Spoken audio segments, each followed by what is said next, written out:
Sud Radio, les débats de l'été, 10h-13h, Maxime Liédo.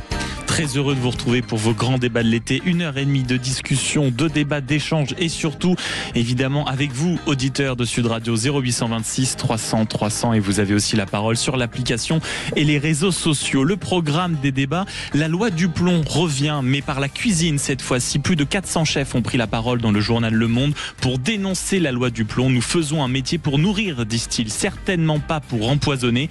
Est-ce que vous comprenez ce haussement de ton de la part des chefs? Parce que plusieurs réactions disent « Ah, ils veulent ne pas empoisonner, ils veulent éviter les cancers. » Très bien, donc ils vont, j'imagine, supprimer leur carte des vins parce que je suis désolé, dans la science, le vin provoque beaucoup plus de cancers. L'alcool est à l'origine de beaucoup plus de cancers que les pesticides. Mais vous, qu'est-ce que vous en pensez? Est-ce que vous êtes chef? Vous voulez prendre la parole? 0826 300 300. Et puis on était en train d'en discuter dans le studio. Ça fait un an que quoi dans cette période où tout va très très vite? Un an que c'était les JO. Nous étions sous extase, c'était formidable. La France allait gagner plein de médailles, c'était fantastique. On avait de la vasque, on avait des athlètes, on était dans une petite bulle enchantée. La fameuse parenthèse féerique française est-elle en train de se refermer? Est-ce que les JO ont transformé la France, mesdames, messieurs? 0826 300 300. Sur le plan du sport, sur le plan des économies, peut-être que vous êtes à la tête d'un petit club de foot ou d'un petit club de natation. Vous avez vu un changement de mentalité, peut-être des crédits évoluer, ou c'est tout le contraire. Vous êtes restaurateur, vous avez espéré bénéficier de cette bulle enchantée qui était les JO et qui a été quand même largement vantée par la classe politique française. Là aussi, vous connaissez le numéro, l'application et bien sûr les réseaux sociaux Sud Radio. Mais dans un instant, cette question, parce que ça va être le débat qui va nous occuper pendant cette première partie des grands débats de l'été, la reconnaissance d'un État palestinien par Emmanuel Macron, puisque c'est l'annonce de la soirée. Est-ce du courage diplomatique ou un cadeau fait au Hamas? Sud Radio, les débats de l'été, 10h-13h, Maxime Liédo. Alors pour répondre à la question de Sophie de Menton que vous avez entendue, oui ma chère Sophie, les coups de cœur et les coups de gueule seront dans la dernière partie de l'émission. Place à l'actualité d'abord et place aux auditeurs 0826 300 300. Timing peut-être particulier, je vous pose la question autour de la table dans cette semaine où plus de 109 ONG ont décidé de dénoncer la situation de famine de masse qui était organisée soi-disant par le gouvernement israélien cette semaine, c'était mercredi, puis également le Parlement israélien qui a décidé de reconnaître les territoires annexés en Cisjordanie. Comment est-ce que vous avez appris, comment est-ce que vous observez cette décision? Frédéric Fougera. Cette décision de la lettre du président de la République? Déjà, c'est pas une surprise puisque ça faisait un moment qu'il avait été annoncé qu'il allait faire cette annonce.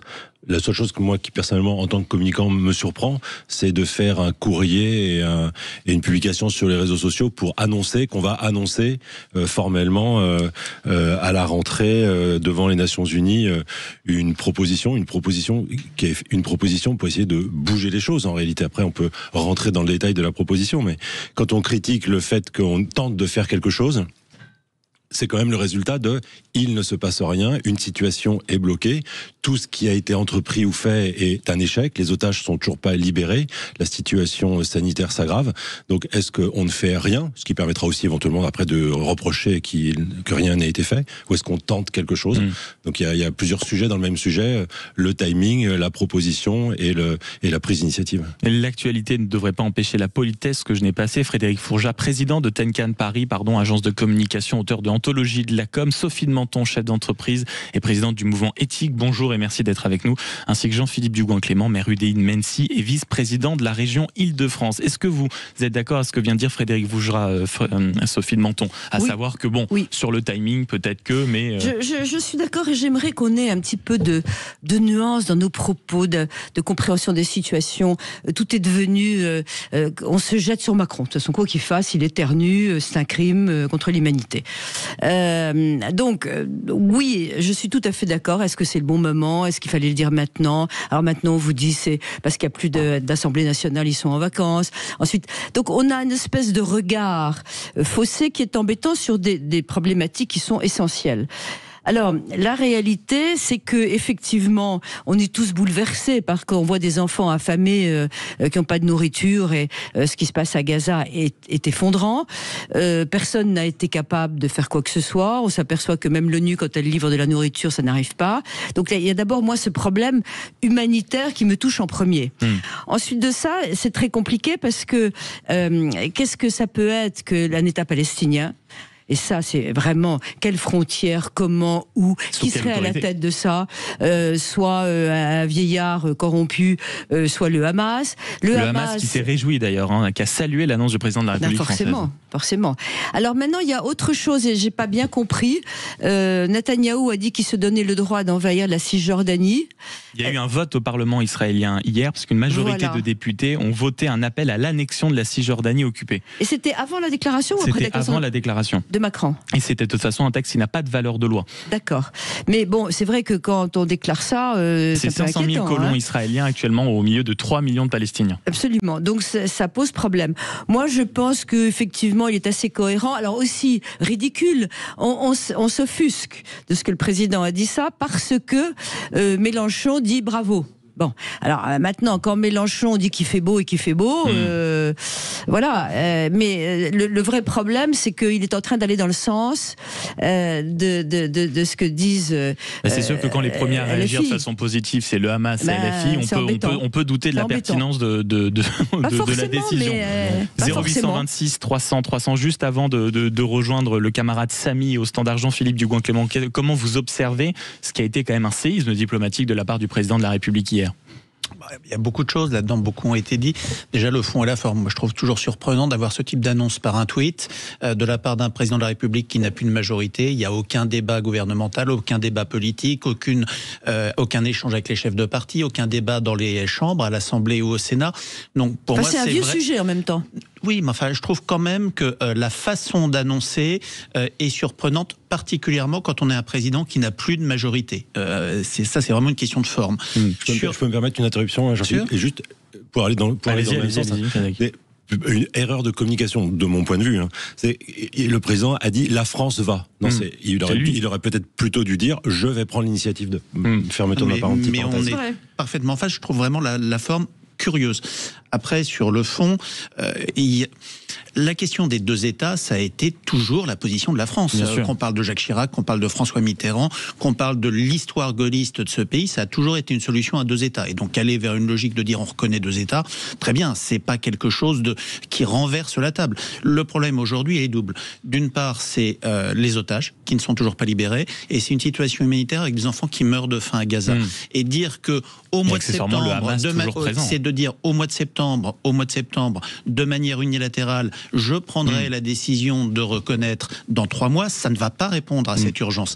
Et puis, dernière chose, reconnaître un État palestinien, c'est quel État? Est-ce que c'est un État dirigé par le Hamas ou pas? Et tant que le Hamas n'est pas éradiqué, ça n'a pas de sens. Et pour aller dans votre sens sur la question du tweet, c'était notamment pour réagir au fait que le consul à Jérusalem de la France a remis ce jour une lettre d'Emmanuel Macron, justement. En effet, ça a été officialisé par un tweet, mais ça a été le consul à Jérusalem de la France qui a remis à l'autorité palestinienne la fameuse lettre d'Emmanuel Macron qu'il a ensuite affichée sur son Twitter. 0826 300 300. Bonjour Samy. Bonjour. Comment vous observez, parce que on est tous, en tout cas, nuancés, et aujourd'hui, on s'est mis d'accord, ce qui est rare dans ces débats, c'est vrai, on s'est mis d'accord, on regarde ça peut-être avec circonspection. Vous, qu'est-ce que vous en pensez, Samy? Non, moi je suis pas d'accord du tout, parce que je trouve que c'est honteux, c'est ridicule, c'est pathétique que de reconnaître l'État de Palestine. Surtout, ça va donner en fait du pouvoir et de la crédibilité au groupe LFI, tout ce qu'a fait Rima Hassan, toute la mascarade qu'elle nous a fait, et la Palestine, elle n'est pas prête pour être reconnue. Moi j'ai plus les mots. Et puis après, en même temps, tout ce qui se passe actuellement en politique en France, rien ne nous choque. Mais reconnaître l'État de Palestine, c'est donner du pouvoir à la gauche, c'est donner du pouvoir aux islamistes.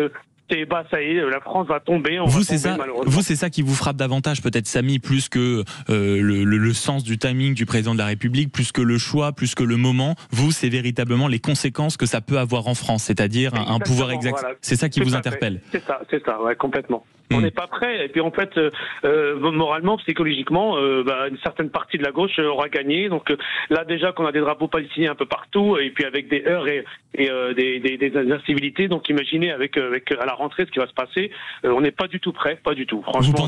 Vous pensez en réalité presque que le président de la République ou une partie de ses conseillers, pour annoncer ça maintenant, ont cédé en réalité à une partie de l'extrême gauche que vous dénoncez? Exactement, tout à fait. Ils ont cédé. Et puis on voit le parti parti que c'est. Donc voilà, là Rima Hassan, alors là, son pouvoir, ils vont se retrouver complètement en hauteur. Ils vont avoir l'impression d'avoir gagné, d'avoir réussi leur mascarade pour ce qu'ils ont fait. Mais alors, je vous entends et je peux comprendre ce que vous dites, mais est-ce que c'est pas un peu ça par le petit bout de la lorgnette? Je dis pas ça pour vous, mais finalement, on parle de nous alors qu'il se passe quand même dans ces pays des drames quotidiens. Il faut en sortir un jour. Donc, est-ce que vraiment regarder à travers le prisme de la France, c'est pas une mauvaise idée? Qu'est-ce que vous en dites, Samy? Moi, c'est pas en reconnaissant l'état de Palestine que ça va changer les choses. Ouais. Honnêtement. On est vers la voie plutôt d'un compromis. Oui, mais un compromis, mais on peut pas faire un compromis avec un pays qui n'a pas d'infrastructure. C'est vrai. Il n'y a pas de diplomatie, ils sont pas prêts. Avoir reconnu le Sahara marocain, à la rigueur, d'accord, parce que le Maroc a tout fait, c'est une structure, il y a tout est ok. Et accessoirement, c'est pas un État terroriste. Mais là, la Palestine, faut pas exagérer, quoi. Je veux dire, voilà, excusez-moi, après c'est mon avis personnel. Non, mais merci de l'avoir donné, parce que c'est votre avis qui nous intéresse, vous le savez, auditeur de Sud Radio, 0826 300 300, c'est votre émission. Dans un instant, on poursuit cette discussion. Est-ce que la reconnaissance de l'État palestinien par le président de la République est un courage diplomatique ou c'est un cadeau fait au Hamas? Je vous pose cette question parce que c'est un peu ces deux prismes aujourd'hui qui dominent dans le débat public, y compris sur la scène politique où les réactions se multiplient. Jordan Bardella, Marine Le Pen et bien sûr aussi à gauche. On revient dans quelques instants. Vous êtes bien sur Sud Radio. À tout de suite. Sud Radio. Sud Radio. Parlons vrai. Parlons vrai. Sud Radio. Parlons vrai. Sud Radio, les débats de l'été, 10h-13h, Maxime Liédo.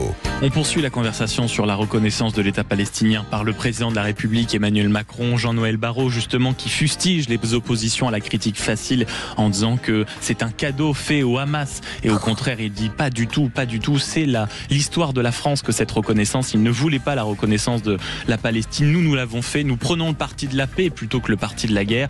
En revanche, le Hamas salue bien sûr l'annonce du président de la République. De son côté, les États-Unis notamment, c'est un camouflet pour les victimes du 7 octobre, cingle les États-Unis d'Amérique et rejette fermement cette reconnaissance de l'État palestinien. C'est peut-être ça quand même aussi qui peut choquer dans l'idée, dans la volonté du président de la République. Et je me tourne vers vous, Jean-Philippe Dugouin-Clément, Frédéric Faugerat, Sophie de Menton.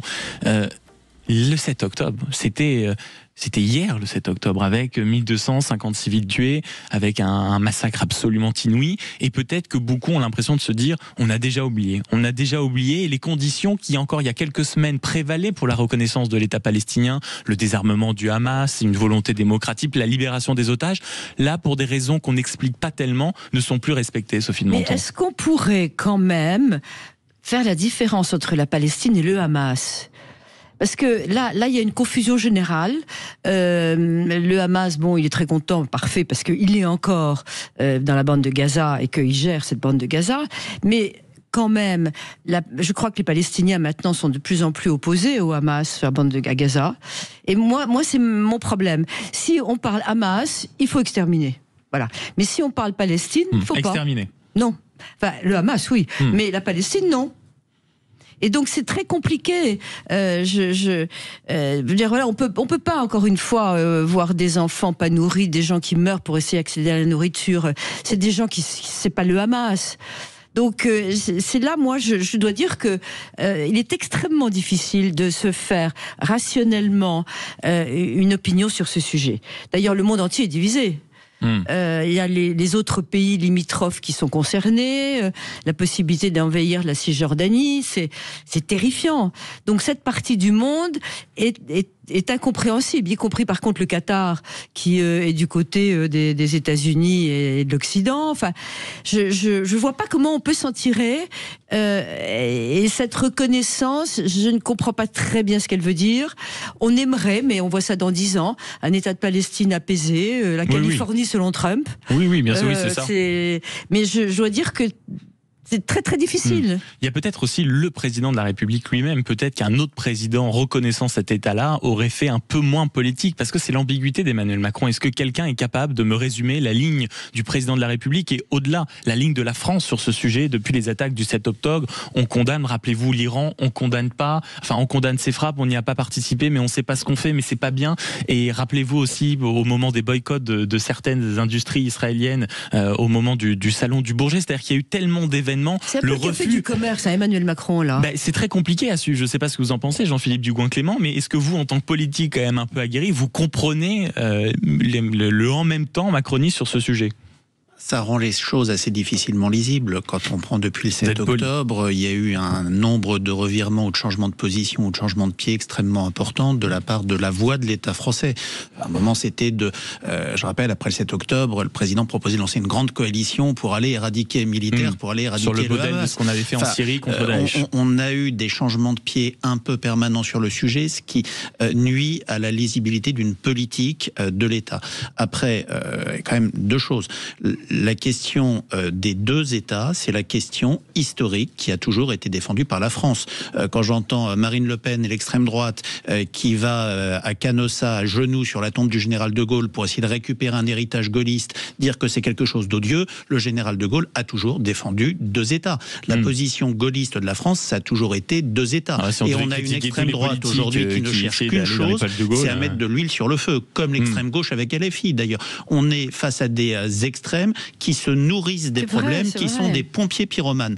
Ensuite, quand on sort de ça, quand le président de la République dit « je vais faire une déclaration dans 3 mois pour dire je vais reconnaître l'État de Palestine sans passer par le Parlement », alors que le problème il est aujourd'hui, il est les otages qui sont toujours présents et ils sont les enfants qui sont en train de mourir. Parce que la question c'est pas le Hamas ou pas le Hamas, c'est est-ce qu'on accepte qu'il y ait des dizaines de milliers d'enfants qui meurent de faim.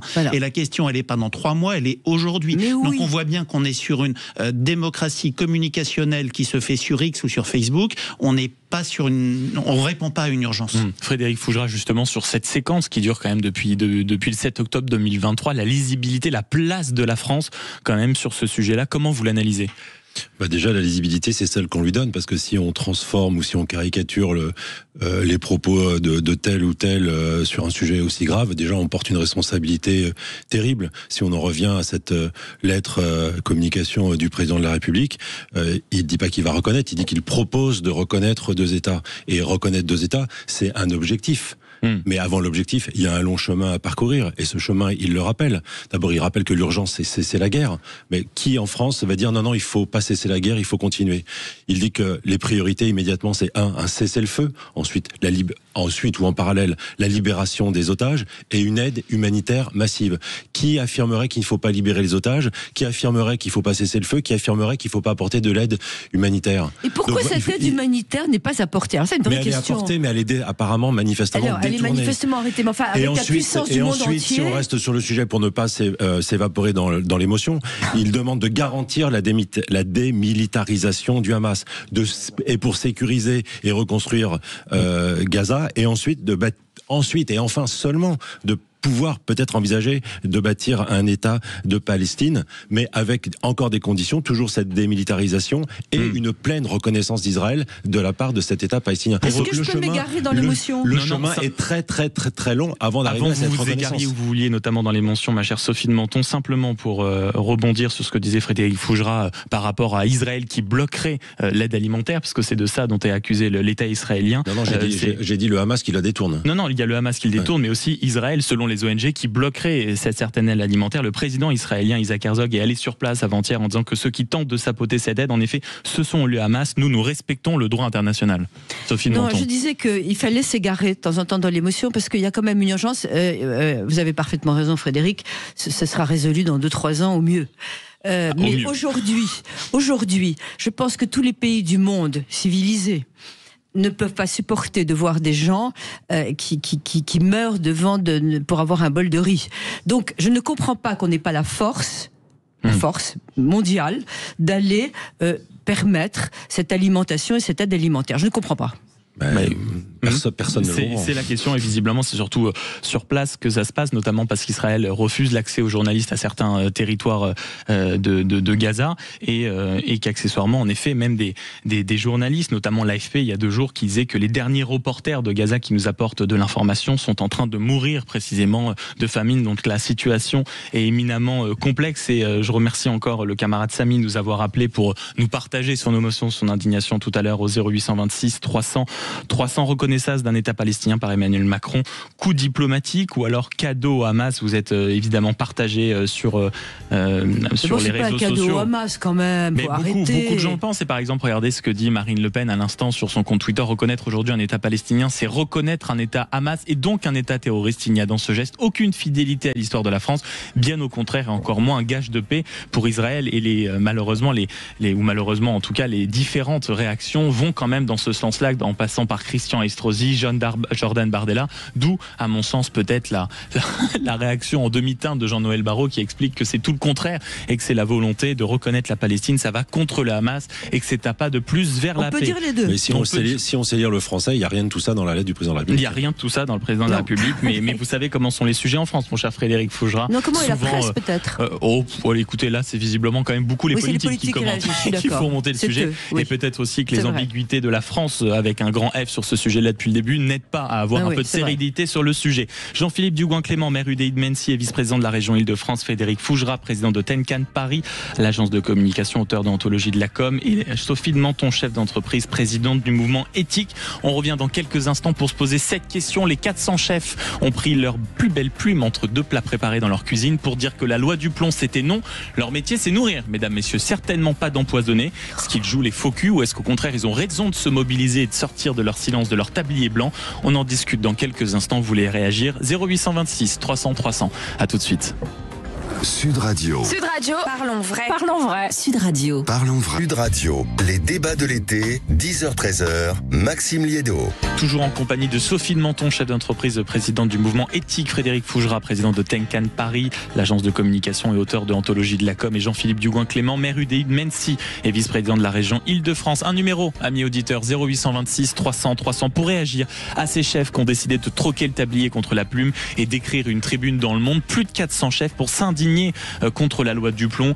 Ils disent, je cite, nous faisons ce métier pour nourrir, certainement pas pour empoisonner. C'est rare quand même autour de la table que les chefs sortent de leur silence comme ça, mais il y a aussi tous les commentaires qui disent, ah bon, ah ben s'ils ne veulent surtout pas nous empoisonner ou s'ils pensent que les pesticides donnent le cancer, ben ils vont brûler leur carte des vins. Ils ont fermé leur cave parce que l'alcool est reconnu beaucoup plus cancérigène que les pesticides. Jean-Philippe Dugouin-Clément, je vous vois lever les yeux au ciel et soupirer silencieusement. C'était très radiophonique ce que vous venez de faire, je tiens à vous le dire. Qu'est-ce qui vous déprime? Vous n'êtes pas d'accord avec cette initiative? Moi je veux bien, mais déjà je trouve ça assez indigne. Indigne. Oui. L'un des chefs signataires, le restaurant Le Coquillage dans la baie du Mont-Saint-Michel, le premier menu 255 € hors boisson. Donc on est sur des chefs qui font à manger pour une petite élite, oui, mais pas pour les gens. Non mais attendez, j'aimerais juste finir. La question dont on parle, c'est d'arriver à nourrir les Français avec des produits de qualité, avec des produits qui soient achetables et avoir des chefs qui ne nourrissent pas les Français, qui vont donner des leçons de morale. Moi, c'est quelque chose qui profondément me choque. Ensuite, sur ce sujet, on est vraiment sur quelque chose. Ils vont arrêter la viande rouge. La viande rouge est cancérigène. La viande rouge est cancérigène. Ils vont arrêter les alcools, ils vont arrêter la question de l'utilisation du beurre. Tout est cancérigène par nature. Moi, je suis assez effondré là-dessus et je pense que c'est vraiment un mauvais combat et pas de leur part. Mais vous trouvez que c'est presque du moralisme en réalité, si je comprends bien. Entre les menus hors de prix, etc. Non, mais faire du moralisme quand on nourrit à 255 € un menu hors boisson, effectivement, je pense qu'on peut. Voilà. Dans ce cas-là, qu'ils aillent au bout du bout, qu'ils fassent de la nourriture de qualité, accessible à tous. Voilà. Il y a des chefs qui le font. Il y en a qui le font. C'est quoi, c'est prétentieux de leur part? Non, je trouve que c'est totalement décalé. C'est totalement décalé. Je suis pas d'accord avec l'argument que c'est un restaurant de luxe très cher et que donc il n'est pas crédible. Il a le droit de penser ça. Il peut aussi faire ses légumes dans son jardin, marqué et voilà. Mais les chefs, c'est étonnant qu'ils se manifestent, je suis d'accord. Cela dit, si c'est les restaurateurs, il y en a de tous les prix dans cette manifestation, si je puis dire.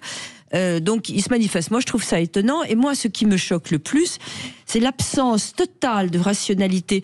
Tout est aujourd'hui politique, on ne regarde pas. Moi j'ai lu, je me suis fait communiquer, j'ai tout vu.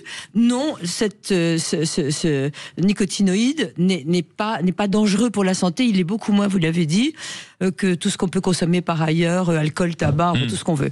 Donc je ne comprends pas pourquoi tout d'un coup C'est surtout les jeunes, c'est assez intéressant d'ailleurs.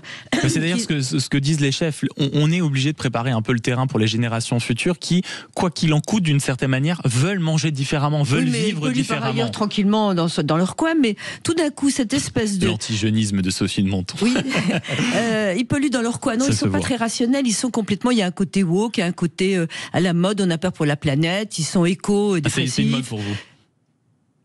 C'est devenu, il y a un vrai problème, c'est devenu une mode, ils sont éco-dépressifs. Alors,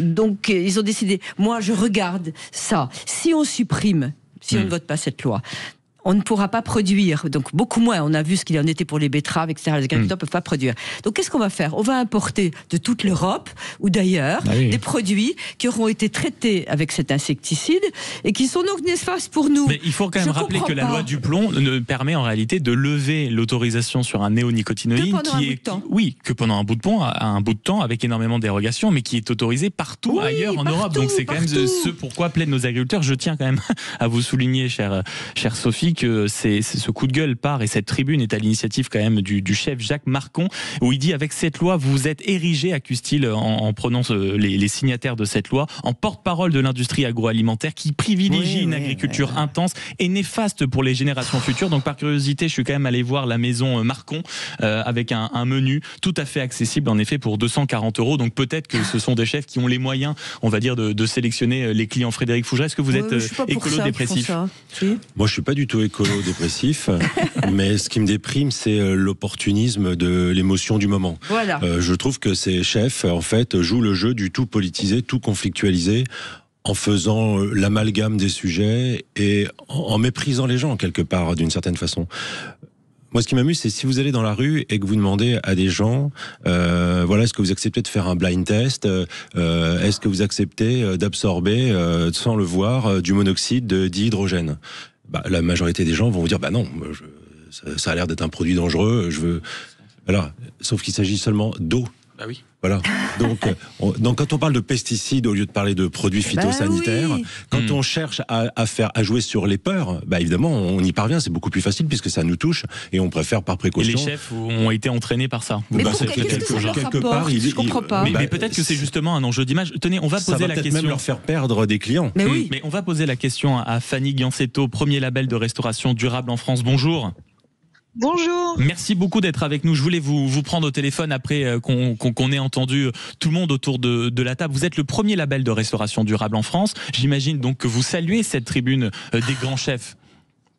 Plus qu'on la salue, on en est à l'initiative. C'est moi-même qui l'ai rédigé, donc j'étais très contente d'entendre les arguments que je trouve complètement ahurissants autour de la table. Plusieurs choses. Si vous regardez la liste des chefs, j'ai l'impression que vous l'avez pas regardée avec attention.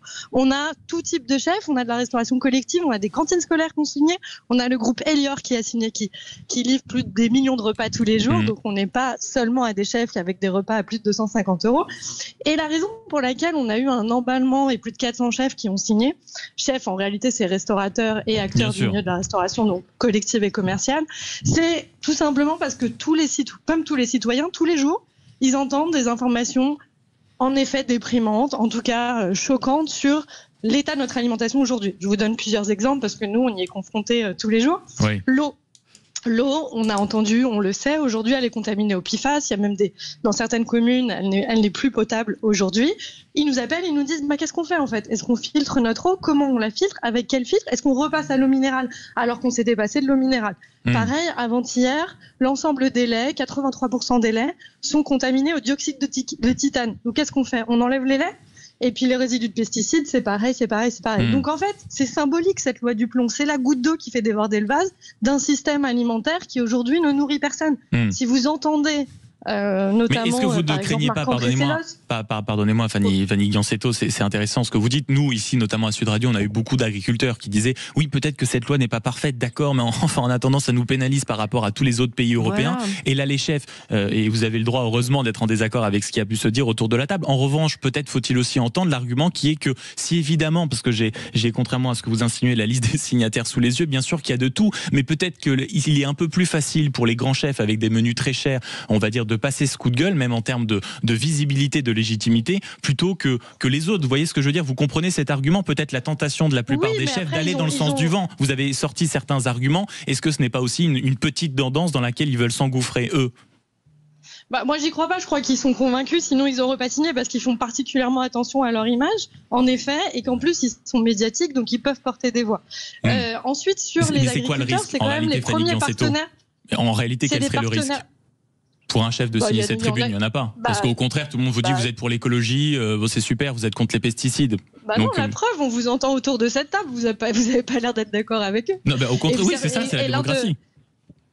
L'une des personnes disait même que ça va faire perdre les clients. Je voudrais juste revenir sur les producteurs, s'il vous plaît, parce que c'est des partenaires de producteurs. Pas tous, en effet, ils font pas tous du circuit court, mais beaucoup des signataires de cette tribune font du circuit court, donc ils connaissent les producteurs. Et ce qu'on voulait dire dans cette tribune, c'était que en réalité, cette loi, elle ne répond pas à ce que demandent les agriculteurs, qui est d'être mieux payés, de sortir du libre-échange pour beaucoup et de ne pas être mis en concurrence, en effet, avec les produits européens qui sont traités et avec les produits internationaux qui sont traités. Et c'est ça aussi le sujet. C'est qu'on fait croire que cette loi répond aux besoins des producteurs alors qu'elle n'y répond pas. Non, peut-être qu'elle n'y répond pas, Fanny Gansetto, elle n'y répond pas, mais beaucoup de ceux qu'on a entendus, notamment sur cette antenne, ils ne représentent pas tous les agriculteurs de France, mais beaucoup disent on en avait quand même besoin. Il ne s'agit pas de dire qu'elle est parfaite, mais ça les aide, notamment, vous parlez de concurrence vis-à-vis des autres producteurs européens. C'était la France, seul pays à interdire ce pesticide. Et tous les restaurateurs des autres pays ne semblent pas embarrassés de cuisiner potentiellement avec des produits touchés par ce néonicotinoïde. Est-ce que je peux compléter la question? Laissez répondre Fanny Gansetto. Oui, je vais laisser répondre, mais moi, ce qui me sidère, c'est que scientifiquement, tout ce qu'on a vu, c'est que ce n'est pas très dangereux. Alors? Mais ça, c'est faux, madame, je suis désolée. Non, c'est pour la première fois, on a l'ANSES. Pour la première fois, on a l'ANSES qui est sorti de son devoir de réserve. Et on a des centaines de scientifiques qui ont fait des tribunes avant que cette loi soit adoptée pour dire que c'était dangereux. Pour dire que c'était dangereux pour la faune, et on fait partie de la faune, et l'être humain.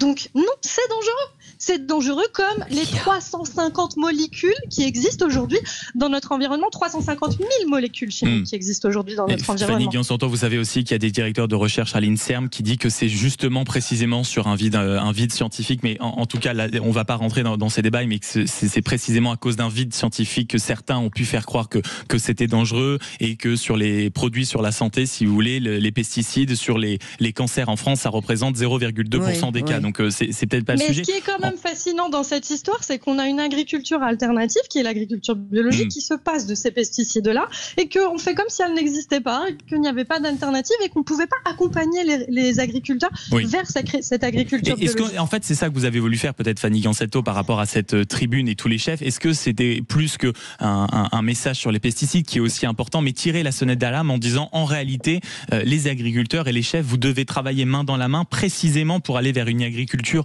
biologique?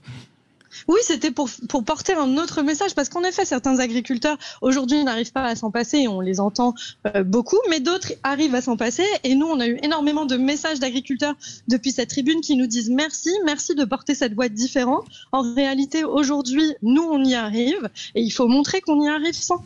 Merci beaucoup, Fanny Gansetto, premier label de restauration durable en France, à l'origine de cette tribune signée par plus de 400 chefs qui, on va dire, passent un coup de gueule contre la loi du plomb. Vous avez entendu beaucoup de choses autour de la table.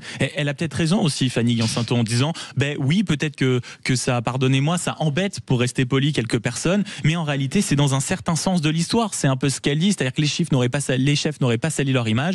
La priorité, c'est d'aller vers une agriculture bio. Bon, ça vous fatigue, ce discours, Sophie de Menton? Un peu, parce que d'abord, l'agriculture biologique, on sait que ça coûte très cher, que c'est difficile et qu'on ne peut pas y arriver comme ça, c'est pas rentable. Et ensuite, je veux dire qu'on n'a jamais été mieux nourri qu'aujourd'hui aussi. Il faut un tout petit peu reprendre raison garder. Notamment grâce aux pesticides. Oui, notamment, jamais on a été aussi dans une plus grande sécurité alimentaire. Alors, je veux bien qu'il faut encore améliorer et supprimer certainement des pesticides. Moi, j'ai regardé vraiment, et c'est un pesticide qui on va pas vous dire c'est merveilleux pour la santé, mais qui n'est pas dangereux. Et puis ensuite, si on importe de partout ailleurs des produits soumis à ce pesticide, ça n'a pas de sens. Mot de la fin pour Jean-Philippe Dugouin-Clément, qui avait commencé par un coup de gueule et qui a attentivement écouté Fanny. Non mais Cette loi du plomb, on focalise sur ces néonicotinoïdes. Voilà. C'est toute une série de dispositifs qui étaient demandés par toute la profession. Exactement. Alors on nous dit, l'extrême gauche nous dit c'est la FNSEA. Très bien, la FNSEA, c'est 80% des agriculteurs. Les élections sont tenues au mois de décembre, c'est 80% des agriculteurs. C'est pas les syndicats minoritaires d'extrême gauche. Et quant à ces néonicotinoïdes, ils ne concernent que le sucre et les noisettes, que les betteraves sucrières et les noisettes, qui ne peuvent pas se faire sans alternative. Il n'y a pas d'alternative pour ces produits-là. Donc ce qu'on va faire, c'est flinguer la filière sucre et importer du sucre traité avec des néonicotinoïdes depuis d'autres pays. Ça, c'était le parler vrai de Jean-Philippe Dugouin-Clément sur ce débat. Et en plus, vous avez la validation de maire Sophie de Menton. Amen à tous. 0826 300 300. On se retrouve dans quelques instants sur Sud Radio. Un an après les JO, est-ce qu'ils ont réussi à changer la France? On vous pose la question. Restaurateur, sportif, est-ce qu'on a réussi à prolonger un peu cette parenthèse enchantée? On revient dans quelques instants et vous êtes bien sur Sud Radio. À tout de suite. Sud Radio. Sud Radio. Parlons vrai. Parlons vrai. Sud Radio. Parlons vrai. Sud Radio, les débats de l'été, 10h-13h, Maxime Liédot.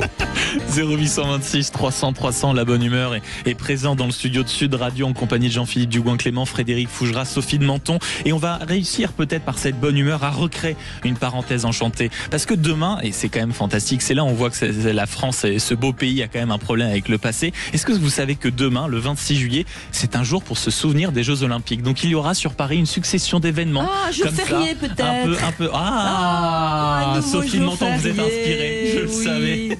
Il y aura donc un jour pour se souvenir. On projettera des petits dessins olympiques sur la Tour Eiffel. Il y aura quelques animations sur la Seine. On va essayer de se souvenir de ce bon vieux temps. Mais est-ce que vous pensez que la France a réussi à s'adapter, à avoir peut-être un élan d'optimisme après les Jeux Olympiques, ou au contraire, elle n'a pas su prendre le coche? C'est notamment la une de Libération, du journal aussi L'Opinion ce matin. Oh là, Sophie de Menton, qu'est-ce qui se passe encore? C'est la une de Libération, c'est faux. Ah d'accord, ah oui, donc c'est bien, c'est pas du tout sectaire.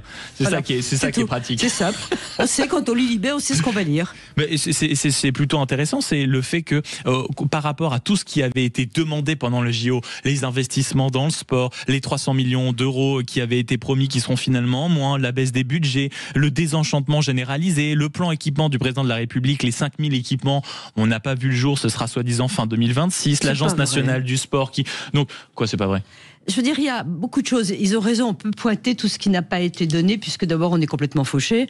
C'est une chose. Mais il y a quand même eu des immeubles créés, des piscines olympiques formidables. Il y a eu une parenthèse enchantée, c'est vrai. Les Français ont été fiers d'eux. Donc les JO ont changé un peu la France pour vous, Sophie de Menton. Ce qui est vrai, c'est que c'est retombé quand même assez vite.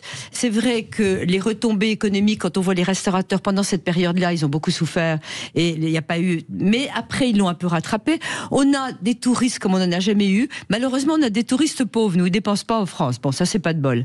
Il faudrait comprendre pourquoi.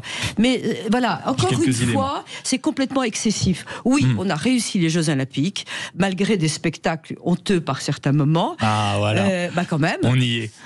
Non, mais j'ai le droit de dire. Il y a eu, à un moment donné, mais j'ai pardonné. C'était magnifique.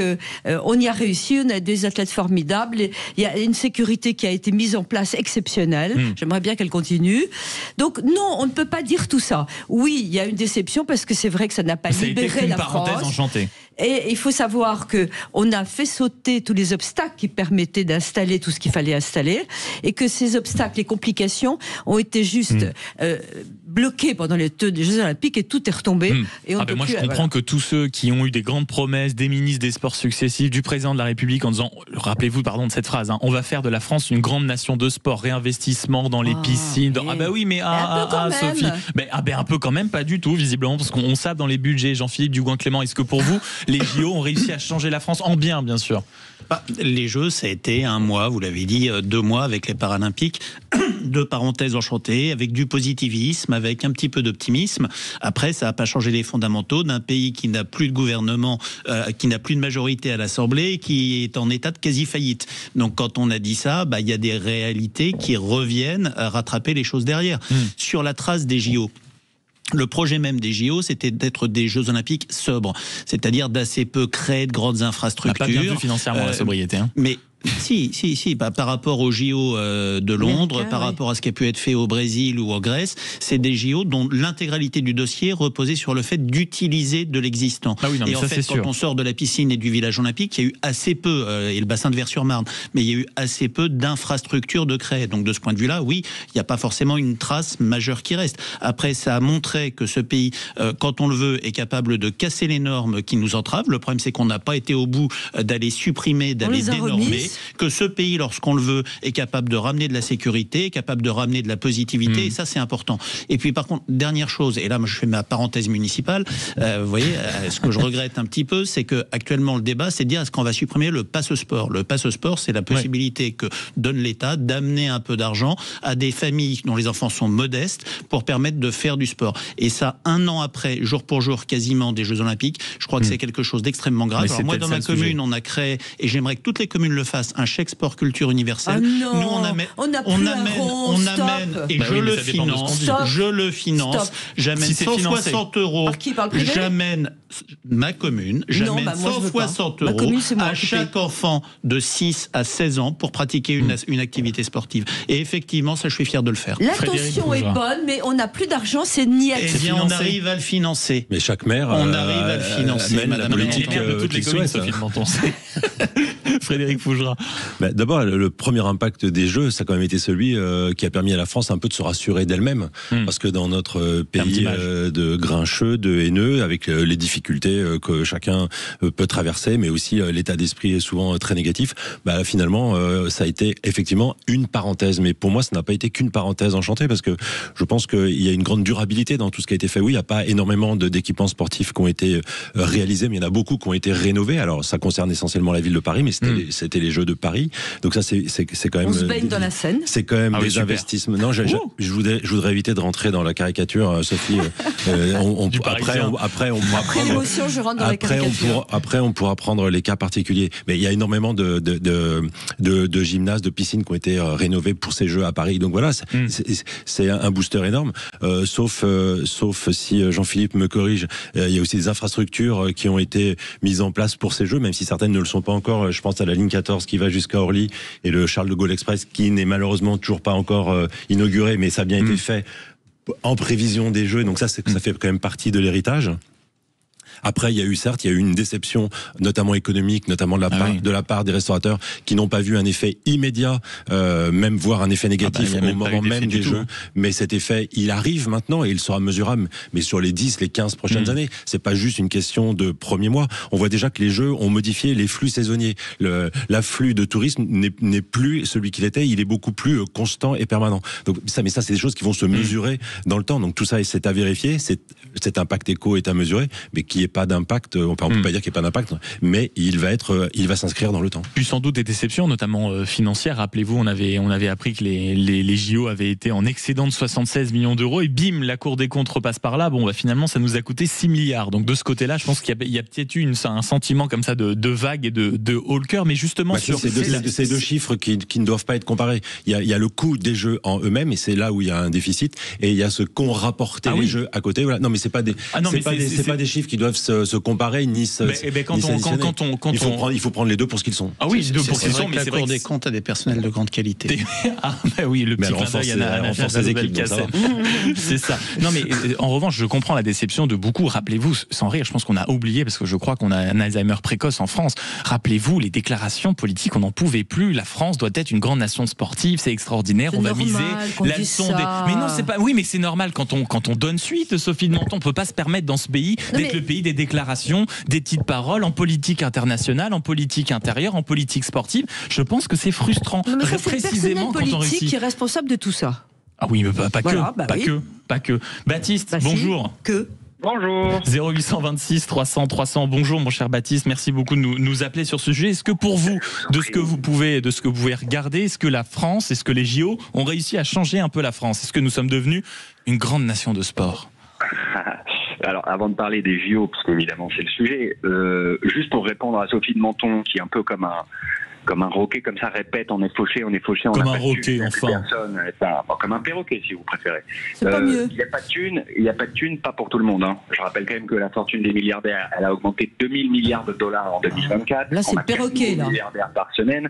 Donc en fait, en France, leur fortune augmente de 13 millions d'euros par jour à notre cinquantaine de milliardaires. Donc il n'y a pas de thunes, on est fauché. On aimerait tous les avoir, je suis d'accord, voilà. Baptiste, mais sur la réflexion sur les JO.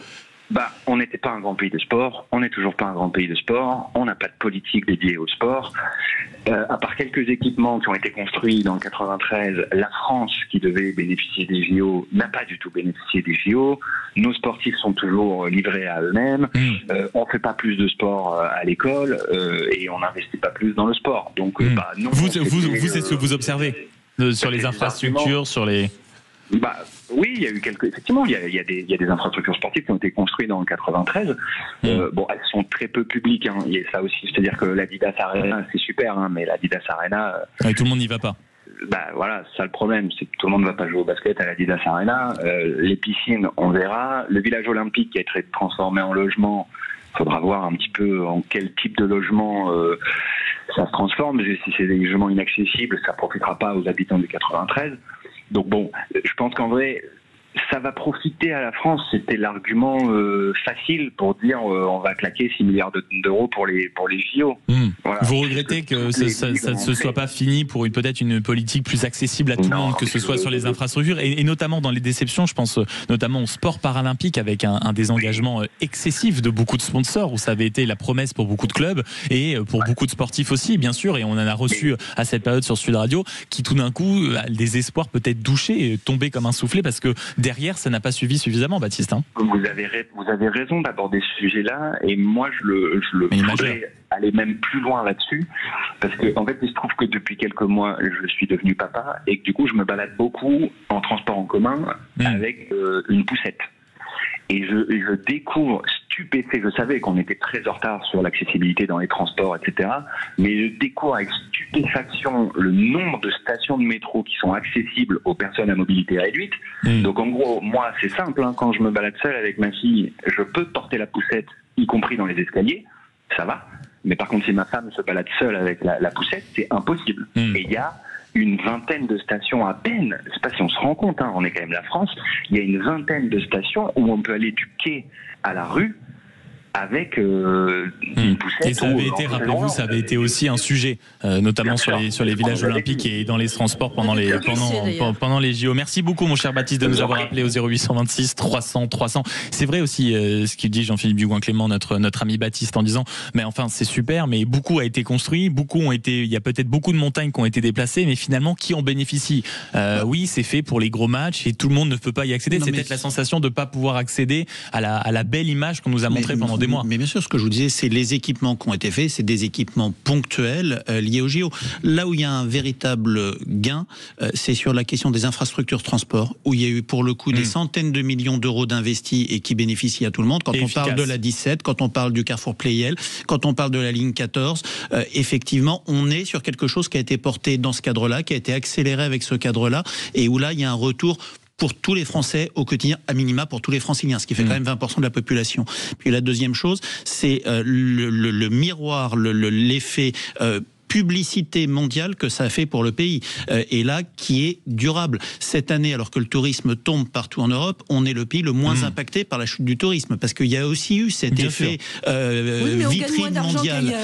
Très bien, mais il y a aussi eu cet effet vitrine mondiale, et ça c'est quelque chose qui va aussi durer. Mais sur les infrastructures, ça a apporté que beaucoup d'hôteliers, beaucoup de restaurateurs ont regretté ce manque d'effet JO, notamment parce que beaucoup ont dû fermer, parce que une sécurité excessive, essentiellement etc. à Paris. Parce que ailleurs, à Paris. C'est un peu différent. Là, on est sur un truc très auto-centré sur Paris. Vous avez raison, Frédéric Fougera, sur ce que nous a dit l'ami Baptiste. Sont aussi auto-centrés sur Paris d'une certaine façon, mais pour aller dans le sens de l'auditeur, et malheureusement dans le mauvais sens, mais il a parfaitement raison. un point négatif sur ces jeux. Pour moi, le gros échec, c'est la question de l'accessibilité, comme ça a été dit par Baptiste. Je l'ai dit ici 3 ans avant, 2 ans avant, 1 an avant, 6 mois avant. La question de l'accessibilité n'a pas du tout été prise en compte. Donc on est vraiment un pays arriéré sur ces questions-là. On a travaillé la question du dernier kilomètre, où quand je parlais de la rénovation de tous les équipements sportifs qu'il y a eu à Paris, à ce moment-là, on a travaillé sur site la question de l'accessibilité, mais pas l'accessibilité pour s'y rendre. Donc c'est très bien qu'un lieu soit accessible, mais si on ne peut pas s'y rendre, ça sert pas à grand-chose. C'est plus ennuyeux. Vraiment, là, il y a eu beaucoup de promesses et il y a eu aucune réelle volonté. Il y a eu des ministres, des secrétaires d'État aux questions de handicap et d'accessibilité qui se sont succédés, mais leur bilan est vraiment négatif. Surtout quand on voit, rappelez-vous, même les audiences des Jeux paralympiques, ça avait provoqué une telle ferveur, et c'est peut-être l'effet déceptif le plus important quand on voit le désengagement de beaucoup de sponsors qui étaient pourtant si importants pour énormément de clubs, d'associations, pour les futures compétitions à venir. On se doute qu'en effet ce soit une déception. Les auditeurs de Sud Radio sont beaucoup plus sévères que nous tous. Un an après les JO, ont-ils vraiment transformé la France? Non, à plus de 97%, oui à 2%, c'est les 8% peut-être. C'est quand même des Jeux olympiques. On ne pouvait pas compter sur ça pour transformer la France. Voilà, il faut quand même remettre les choses un peu à l'heure. Il y a, puisque vous lisez les journaux pendant l'émission, Sophie de Montpont, je vous encourage à vivement lire. Oui, l'interview de Bernard Arnault, on a compris, votre idole. Pensez à enlever le poster dans votre chambre, Sophie de Montpont. Beaucoup d'auditeurs. Non, j'en ai mis un second, mais c'est pas ça. C'est qu'il disait que les riches étaient de plus en plus riches. Et je disais avec beaucoup d'intérêt que Bernard Arnault se battait, qu'il avait perdu sur beaucoup de marques, qu'il essayait de faire face, et que c'est totalement faux. Et s'il est très content parce que Bernard Arnault gagne moins d'argent, il va être très très déçu dans pas mal de temps. Bernard Arnault a eu notamment l'occasion de se faire la publicité en habillant et en étant le sponsor de Laurent Marchand. Donc je crois que pour les JO, cet ami Bernard Arnault a trouvé, je crois, quelques gains financiers. Donc peut-être pas le meilleur exemple. Non mais je parle de la situation générale aujourd'hui économique. Elle n'a plus rien à voir avec les JO. Nous sommes là dans un équilibre économique tout à fait instable dans le monde, avec des droits de douane énormes. C'est ça le sujet. C'est plus les Jeux Olympiques. Mais puisque une fois plus, vous avez certains journaux, l'opinion parle aussi peut-être de l'incapacité des politiques à bénéficier des vagues positives qui arrivent pour essayer justement de les transformer en dynamique. Là aussi, ça mériterait un sujet à part. Dans un instant, pour conclure ces grands débats de l'été, les coups de cœur et les coups de gueule de chacun, toujours en compagnie de Jean-Philippe Dugoin-Clément, maire UDI de Mency, Frédéric Fougera, président de Tenkan Paris, et Sophie de Menton, chef d'entreprise et présidente du mouvement éthique. Vous êtes bien sur Sud Radio, à tout de suite. Sud Radio, votre avis fait la différence. Sud Radio, les débats de l'été, 10h-13h, Maxime Liédot. Merci de passer l'été en notre compagnie sur Sud Radio. 0826 300 300, c'est le numéro que vous appelez pour réagir, pour nous interpeller aussi, pour nous faire part de vos réflexions sur les différents sujets qu'on aborde dans cette émission, notamment après-midi, toujours en compagnie des Trois Mousquetaires. Et c'est l'heure pour terminer cette émission avec une once de positivité, peut-être avoir des coups de cœur et des coups de gueule de la part de chaque intervenant. Je me tourne vers vous. D'abord, Jean-Philippe Dugoin-Clément. C'est un coup de cœur, c'est ça? J'en sais rien, voilà. Mais une réflexion sur le couple Emmanuel Macron qui attaque la personne qui les diffame. Enfin, une des personnes qui les diffame, vous l'avez peut-être vu, hier, ils ont déposé plainte aux États-Unis contre Madame Owens, qui est une influenceuse qu'on qualifierait de membre de la fachosphère en France, et qui relaie à plaisir ces théories complotistes selon lesquelles Brigitte Macron serait née homme, serait transsexuelle, qu'il y aurait un complot d'État pour cacher cela, ce qui est relayé à qui mieux par tous les supporters des partis d'extrême droite en France. Voilà. Donc il y a un dépôt de plainte aux États-Unis qui peut lui coûter très cher, parce que pour le coup le droit américain en termes de dommages et intérêts va beaucoup plus loin que le droit français.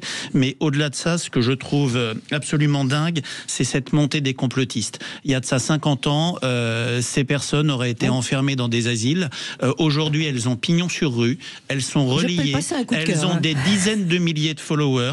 Alors on a Madame Owens, on a les théories sur Enedis et les Linky, c'était Monsieur Dupont-Aignan qui relayait, sur les vaccins qui allaient permettre de tracer les gens avec Monsieur Philippot. On a l'adénochrome relayé par Madame Paloma qui avait pignon sur rue chez Monsieur Hanouna. On a les théories comme quoi Trump aurait été vainqueur contre Biden, d'autres relayées par Marion Cotillard, comme quoi le 11 septembre serait un complot de la CIA.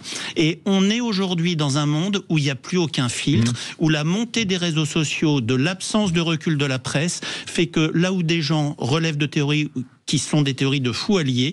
On contribue à rendre ce pays fou et on leur permet de gagner de l'argent dessus. Bravo. Ça, c'est dit. Jean-Philippe Dugouin-Clément, maire UDI de Mennecy, pour ce coup de gueule, ou disons coup de cœur pour la décision du couple Macron et coup de gueule contre tous ces gens qui alimentent ces théories. Ma chère Sophie de Menton, alors là, il n'y a pas de doute, ce n'est pas un coup de cœur, c'est un vrai coup de gueule. Alors, c'est un coup de gueule. Je ne veux pas encore paraître complètement ringarde. Mais non. Mais je suis sidérée que le service public, alors qu'on a besoin d'émissions de qualité, de contrôle, d'ailleurs, et de vraies équipes rédactionnelles au niveau des informations, qu'on a besoin de tout, de faire lire les enfants, eh bien, il y a la Drag Race France All Stars, avec un Super Bowl qui vient de reprendre place le 10 juillet, deuxième partie de soirée. Et c'est quand même le concours de la drag queen, une caricature absolue. Je suis désolée, comment on peut en faire une émission phare sur le service public ? Bon, qu'il y ait d'autres chaînes qui veulent, très bien, on a le droit de tout faire, on a le droit d'adorer les drag queens mais au moment où on a besoin aussi de reprendre un peu l'éducation des enfants de façon un peu plus saine, j'étais très choquée. Et ça vous a interpellé, que ce soit sur le service public en tout cas. Oui, c'est ça. Non, on a le droit de faire tout ce qu'on veut dans le privé. C'est vos impôts. C'est le service public, ce sont nos impôts. Et puis c'est quand même, le service public, c'est fait justement pour donner une certaine idée de la France, une certaine idée, c'est des valeurs. Et donc le concours des drag queens, je trouve ça très moyen. Et ça c'est dit. Sophie de Menton, son coup de gueule, et le dernier sera aussi un coup de gueule. Décidément, il y avait tous un besoin de relâchement en cette fin de semaine, mon cher Frédéric Fougera, contre un certain CNRS. Mais pas du tout, Maxime, c'est pas du tout un coup de gueule, c'est un coup de chapeau que je vous adresse. Alors, qu'est-ce qui se passe ? Est-ce que vous allez voir venir le coup ? Mais vous aviez raison, Maxime. Après que l'ADEME nous ait expliqué combien de jours porter un slip ou un caleçon avant de le laver, après que l'INSEE nous ait expliqué que nous habitons des logements trop grands, et la semaine dernière, après que la Cour des comptes nous ait expliqué que nous épargnons trop. Quelle chance nous avons d'ailleurs au passage, que tous ces gens rémunérés avec l'argent de nos impôts nous expliquent la vie comme si nous avions besoin de survivre ou comme si nous ne pouvions pas survivre sans leur assistance. Eh bien, vous aviez raison, Maxime, les semaines se succèdent et se ressemblent. En plein débat sur les croyances sur l'acétamipride, que certains veulent interdire aux agriculteurs alors qu'ils en font eux-mêmes un usage domestique quotidien, ça on en a déjà parlé. Eh bien, j'ai lu que le CNRS nous expliquerait que la culture en France de la betterave à sucre n'est pas indispensable. Voilà, maintenant on nous explique ce qui est indispensable ou ce qui n'est pas indispensable. Alors effectivement, on l'a déjà évoqué pendant l'émission, nous pourrions importer l'intégralité des centaines de milliers de tonnes de sucre et produits dérivés à nos voisins européens. Ça nous permettrait de consommer les mêmes produits, mais de les importer, alors évidemment un peu plus cher, avec un coût écologique plus élevé, tout en créant chez nous du chômage.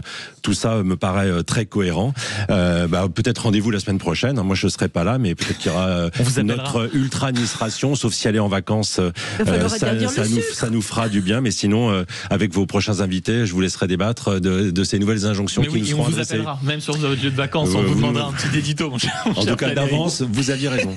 Vous aviez raison et je pense que ça va continuer. Je prends le coup de chapeau. Merci à tous les trois d'avoir été dans ce studio. Jean-Philippe Dugouin-Clément, maire UDI de Mennecy et vice-président de la région Île-de-France. Frédéric Fougera, président de Tenkan Paris, auteur de Anthologie de la com. Et Sophie de Menton, chef d'entreprise, présidente du mouvement éthique. Vous avez tous passé votre petit coup de gueule. Vous avez tous les ingrédients qu'il faut pour partir convenablement, peut-être pas en week-end, mais même mieux en vacances. C'est en tout cas ce que je vous souhaite. Et pour ceux qui nous écoutent, restez avec nous dans un instant. Bien sûr, le journal, la météo, le tour du tour avec Joseph Ries, les actualités du Tour de France à partir de 12h15. Est-ce qu'on va enfin avoir la vérité sur le suicide de l'ancienne femme de Bertrand Cantat ? En tout cas, la justice a décidé de rouvrir le dossier et on sera avec une avocate qui, depuis plus de 15 ans, est sur ce dossier et elle a des preuves, bien sûr, que l'ex-rockstar est devenu un tueur. À tout de suite sur Sud Radio.